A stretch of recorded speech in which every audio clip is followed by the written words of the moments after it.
I have yet to give a speech or have a meeting where somebody doesn't ask me the millennial question. What's the millennial question? Apparently, millennials as a generation, which is a group of people who were born approximately 1984 and after, are tough to manage. And they're accused of being entitled and narcissistic and self-interested, unfocused, lazy. But entitled is the big one. And because they confound leadership so much, what's happening is leaders are asking the millennials, what do you want? And millennials are saying, we want to work in a place with purpose, love that. We want to make an impact, whatever that means.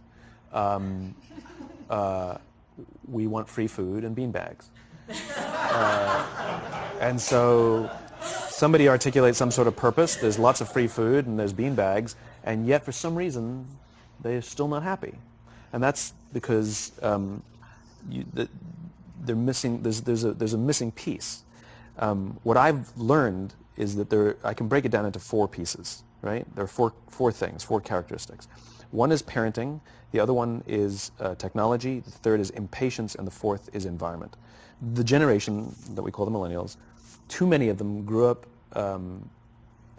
subject to, not my words, failed parenting strategies, where, for example, they were told that they were special all the time.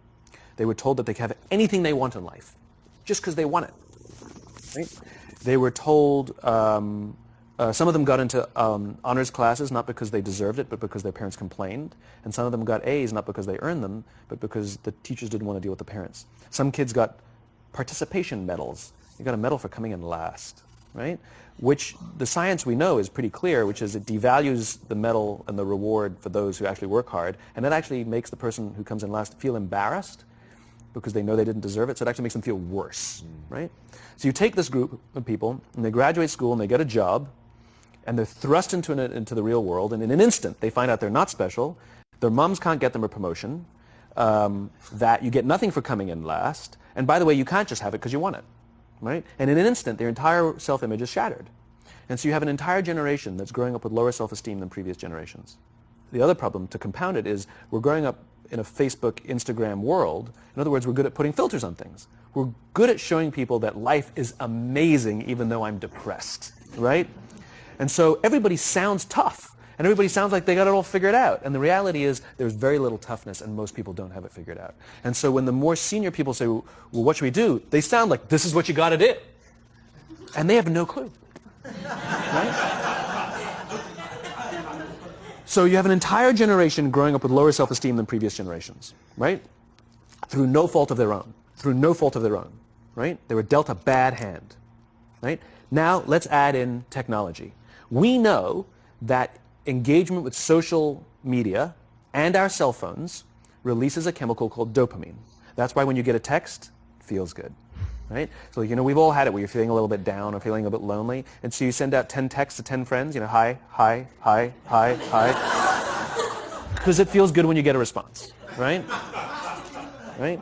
It's why we count the likes, it's why we go back 10 times to see if my Instagram is growing slower, did I do something wrong, do they not like me anymore, right?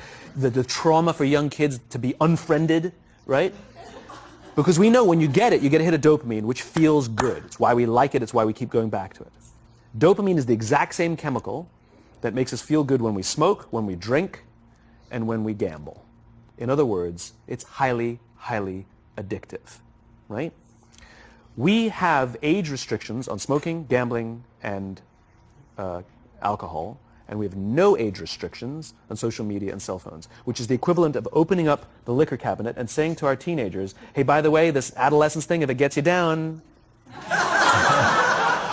But that's basically what's happening. That's basically what's happening, right? That's basically what happened. You have an entire generation that has access to an addictive, numbing chemical called dopamine through social media and cell phones as they're going through the high stress of adolescence. Why is this important? Almost every alcoholic discovered alcohol when they were teenagers. When we're very, very young, the only approval we need is the approval of our parents. And as we go through adolescence, we make this transition where we now need the approval of our peers. Very frustrating for our parents, very important for us. It allows us to acculturate outside of our immediate families into the broader tribe, right? It's a highly, highly stressful and anxious period of our lives, and we're supposed to learn to rely on our friends. Some people, quite by accident, discover alcohol and numbing effects of dopamine to help them cope with the stresses and anxieties of adolescence. Unfortunately, that becomes hardwired in their brains, and for the rest of their lives, when they suffer significant stress, they will not turn to a person, they will turn to the bottle. Social stress, financial stress, career stress, that's pretty much the primary reasons why an alcoholic drinks, right? What's happening is, because we're allowing unfettered access to these dopamine-producing devices and media, basically it's becoming hardwired, and what we're seeing is, as they grow older, too many kids don't know how to form deep, meaningful relationships. Their words, not mine. They will admit that many of their friendships are superficial. They will admit that their friends, that they don't count on their friends, they don't rely on their friends, they have fun with their friends, but they also know that their friends will cancel on them as something better comes along. Deep, meaningful relationships are not there because they never practice the skill set, and worse, they don't have the coping mechanisms to deal with stress. So when significant stress starts to show up in their lives, they're not turning to a person, they're turning to a device, they're turning to social media, they're turning to these things which offer temporary relief. We know, the science is clear, we know that people who spend more time on Facebook suffer higher rates of depression than people who spend less time on Facebook, right? These things balanced. Alcohol is not bad, too much alcohol is bad. Gambling is fun, too much gambling is dangerous, right? There's nothing wrong with social media and cell phones. It's the imbalance, right? If you're sitting at dinner with your friends and you're texting somebody who's not there, that's a problem. That's an addiction. If you're sitting in a meeting with people you're supposed to be listening to and speaking, and you put your phone on the table, face up or face down, I don't care, that sends a subconscious message to the room that you're just not that important to me right now, right? That's what happens. And the fact that you cannot put it away is because you are addicted, right? If you wake up and you check your phone before you say good morning to your girlfriend, boyfriend, or spouse, you have an addiction. And like all addiction, in time, it'll destroy relationships, it'll cost time, and it'll cost money, and it'll make your life worse, right? So you have a generation growing up with lower self-esteem that doesn't have the coping mechanisms to deal with stress, right? Now you add in the sense of impatience, right? They've grown up in a world of instant gratification. You want to buy something, you go on Amazon, it arrives the next day. You want to watch a movie? Log on and watch a movie. You don't check movie times. You want to watch a TV show? Binge. You don't even have to wait week to week to week, right? I know people who skip seasons just so they can binge at the end of the season, right? Instant gratification. You want to go on a date? You don't even have to learn how to be like, hey. You don't even have to learn and practice that skill. You don't have to be the uncomfortable one who says yes when you mean no and says no when you mean no, and yes when you... You don't have to swipe right. Bang, I'm a stud. Right? You don't have to learn the social coping mechanisms, right? Everything you want, you can have instantaneously. Everything you want, instant gratification. Except job satisfaction and strength of relationships, there ain't no app for that. They are slow, meandering, uncomfortable, messy processes. And so I keep meeting these wonderful, fantastic, idealistic, hardworking, smart kids. They've just graduated school. They're in their entry-level job. I sit down with them and I go, how's it going? They go, I think I'm going to quit. I'm like, why? They're like, I'm not making an impact. I'm like, you've been here 8 months. You know? It's as if they're standing at the foot of a mountain and they have this abstract concept called impact that they want to have in the world, which is the summit. What they don't see is the mountain. I don't care if you go up the mountain quickly or slowly, but there's still a mountain. And so what this young generation needs to learn is patience. That some things that really, really matter, like love, or job fulfillment, joy, love of life, self-confidence, a skill set, any of these things, all of these things take time. Sometimes you can expedite pieces of it, but the overall journey is arduous and long and difficult. And if you don't ask for help and learn that skill set, you will fall off the mountain, or you will, the worst case scenario, and we're already seeing it, the worst case scenario is we're seeing an increase in suicide rates, we're seeing an increase in this generation, we're seeing an increase in accidental deaths due to drug overdoses, we're seeing more and more kids drop out of school or take leaves of absence due to depression, unheard of. This is really bad. The best case scenario, those are all bad cases, right? The best case scenario is you'll have an entire population growing up and going through life and just never really finding joy. They'll never really find deep fulfillment in work or in life. They'll just waft through life, and it'll be just, it's fine. How's your job? It's fine. The same as yesterday. How's your relationship? It's fine. Like that's the best case scenario, which leads me to the fourth point, which is environment, which is we're taking this amazing group of young, fantastic kids who are just dealt a bad hand. It's no fault of their own. And we put them in corporate environments that care more about the numbers than they do about the kids. They care more about the short-term gains than the long-term life of this young human being. We care more about the year than the lifetime, right? And so we are putting them in corporate environments that aren't helping them build their confidence, that aren't helping them learn the skills of cooperation, that aren't helping them overcome the challenges of a digital world and finding more balance, that isn't helping them overcome the need to have instant gratification and teach them the joys and impact and the fulfillment you get from working hard on something for a long time that cannot be done in a month or even in a year. And so we're thrusting to them in corporate environments, and the worst part about it is they think it's them. They blame themselves. They think it's them who can't deal. And so it makes it all worse. It's not. I'm here to tell them it's not them. It's the corporations. It's the corporate environments. It's the total lack of good leadership in our world today that is making them feel the way they do. They were dealt a bad hand, and I hate to say it, but it's the company's responsibility. Sucks to be you. Like, we have no choice, right? This is what we got, and I wish that society and their parents did a better job. They didn't. So we're getting them in our companies, and we now have to pick up the slack. We have to work extra hard to figure out the ways that we build their confidence. We have to work extra hard to find ways to teach them the social skills that they're missing out on. There should be no cell phones in conference rooms. None. Zero. And I don't mean the kind of like sitting outside waiting to text. I mean like when you're sitting and waiting for a meeting to start, this is what we all do. We all sit here and wait for the meeting to start. Meeting starting? Okay. And we start the meeting. No, that's not how relationships are formed. Remember we talked about it's the little things? Relationships are formed this way. We're waiting for a meeting to start and we go, how's your dad? I heard he was in the hospital. Oh, he's really good. Thanks for asking. He's actually at home now. Oh, I'm really glad. That was really amazing. I know, it was really scary for a while. That's how you form relationships. Hey, did you ever get that report done? Oh my God, no, I didn't. I'll help you out. Can I help you out with that? Really? That's how trust forms.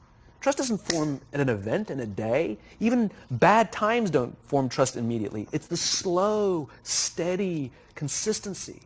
And we have to create mechanisms where we allow for those little innocuous interactions to happen. But when we allow cell phones in conference rooms, we just, okay, I had the meeting. And then my favorite is like when there's a cell phone there and you go like this, you go. It rings and you go. I'm not going to answer that. But, Mr. Magnanimous, you know? When you're out for dinner with your friends, like, I do this with my friends. When we're going out for dinner and we're leaving together, we'll leave our cell phones at home. Who are we calling? Maybe one of us will bring a phone in case we need to call an Uber or take a picture of our meal. That goes without saying, come on. I'm an idealist, but I'm not insane. You know? At a heathen. I mean, it looked really good. We'll take one phone. And so it's like an alcoholic. The reason you take the alcohol out of the house is because we cannot trust our willpower. We're just not strong enough. But when you remove the temptation, it actually makes it a lot easier.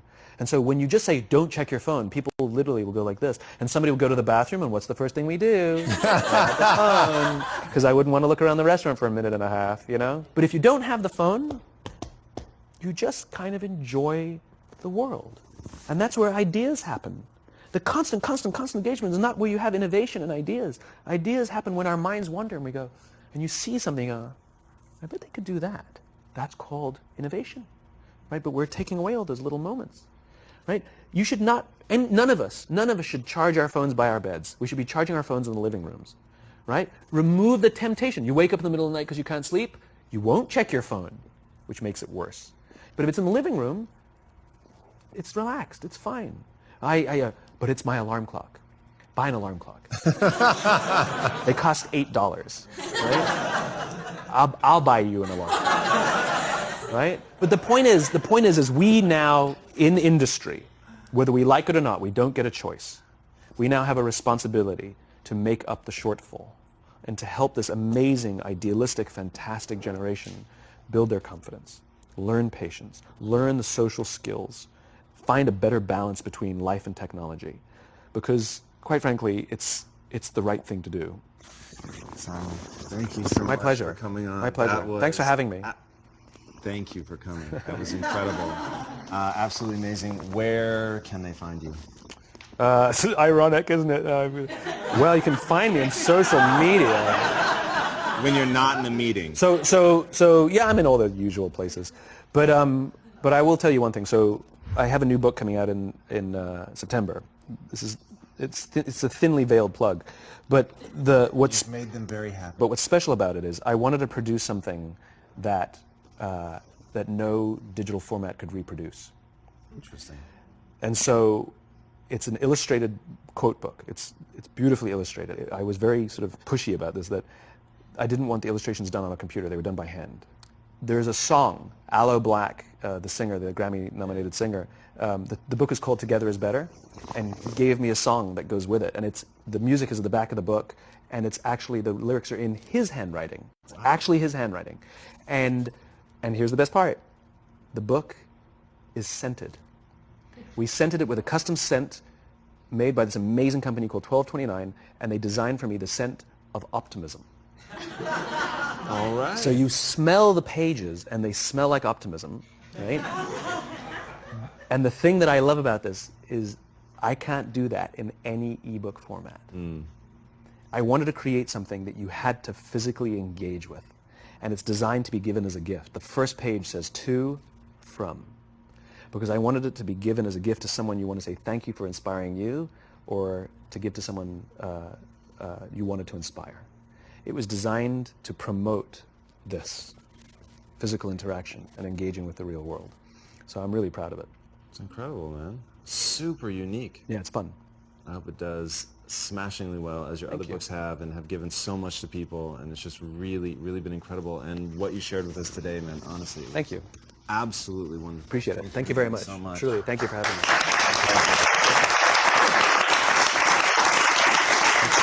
Guys, I should have done the entire interview at his feet, which is exactly how it felt. He has an amazing Twitter quote, which I'm going to paraphrase, but leaders are learners, and the people who stop pretending like they know everything and really open themselves up to knowledge are the ones that go farther ahead. Needless to say, it was much shorter than that since it was 140 characters, but that's the idea. And when I encountered Simon for the first time, it was with that enthusiasm of being opened up to learning something new, to changing everything, to build something that is better. Knowing why you're doing what you're doing is so critical, and just the human way in which he approaches the world and the connection, and hearing that today in front of this audience and seeing everybody in rapt attention and talking about putting the cell phones aside and really remembering to connect. I think that is just incredibly, incredibly important. So, Simon, thank you again so much for sharing with us. My pleasure. Thank you very much.